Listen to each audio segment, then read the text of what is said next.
जय शिवराय मित्रांनो 19 नोव्हेंबर 2025 म्हणजे येत्या बुधवारी पीएम किसान सन्मान निधी योजनेचा 21वा हप्ता शेतकऱ्यांच्या खात्यामध्ये जमा होणार आहे आणि याच्या संदर्भातील काही महत्त्वाची अशी अपडेट माहिती आजच्या व्हिडिओच्या माध्यमातून जाणून घेण्याचा प्रयत्न करणार आहोत। मित्रांनो, केंद्र शासनाच्या माध्यमातून मोठ्या प्रतीक्षेनंतर हा हप्ता वितरित करायला मंजुरी दिली। 19 नोव्हेंबर 2025 रोजी हा हप्ता वितरित केला जाणार आहे। हप्ता वितरित केला जात असताना आज 16 नोव्हेंबर 2025 रोजी याच्या अंतर्गत पात्र असलेल्या शेतकऱ्यांची बेनिफिशियरी लिस्ट अर्थात लाभार्थी यादी फायनल करण्यात आलेली असून प्रत्येक राज्य शासनाच्या माध्यमातून पात्र असलेल्या शेतकऱ्यांचे RFT साइन करण्यात आलेले आहेत। अर्थात आज संध्याकाळी 6:30 वाजल्यापासून या योजनेच्या अंतर्गत पुढे शेतकऱ्यांचे FTO जनरेट व्हायला सुरू होतील।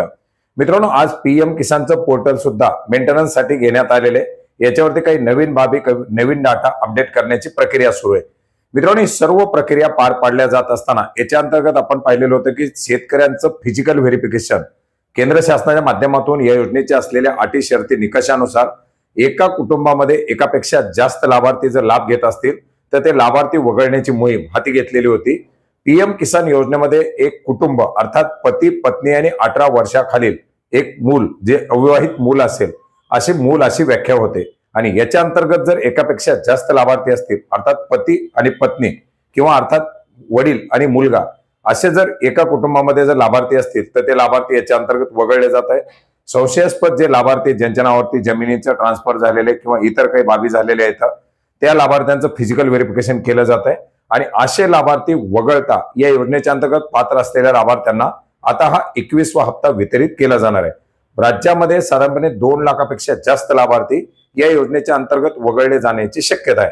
मित्रांनो, याचबरोबर या योजनेच्या अंतर्गत ज्या लाभार्थ्यांना 20वा 19वा हप्ता आलेला नव्हता अशा लाभार्थ्यांचे फिजिकल व्हेरिफिकेशनची प्रक्रिया पूर्ण झाल्यामुळे त्या लाभार्थ्यांचे थकीत हप्ते सुद्धा या हप्त्यासोबतच वितरित केले जाणार आहेत। मित्रांनो, हे सर्व होत असताना बऱ्याच साऱ्या लाभार्थ्यांना या योजनेच्या अंतर्गत काही नवीन अपडेट असतील तर ते नवीन अपडेट मिळत नाहीत। पीएम किसान सन्मान निधी योजनेचा हप्ता वितरित झाल्याबरोबर पीएम किसानच्या माध्यमातून हप्त्याच्या वितरणासंदर्भातील मेसेज पाठवला जातो, परंतु बऱ्याच साऱ्या शेतकऱ्यांना ती येत नाहीत कारण त्यांचा जुना नंबर याच्यामध्ये अपडेट असतो।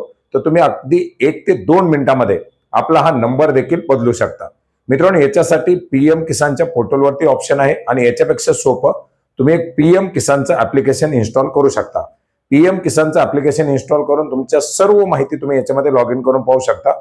याच्यामध्ये जे एक सोपी अशी ऑप्शन आहे, एक सोपी अशी माहिती तुम्ही अपडेट करू शकता, ती म्हणजे अपडेट मोबाईल नंबर।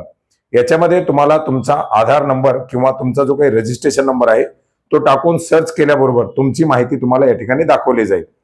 तुमचा या ठिकाणी मोबाईल नंबर अपडेट करण्यासाठी जो नवीन मोबाईल नंबर द्यायचा असेल तो नवीन मोबाईल नंबर याच्यामध्ये एंटर करायचा आहे।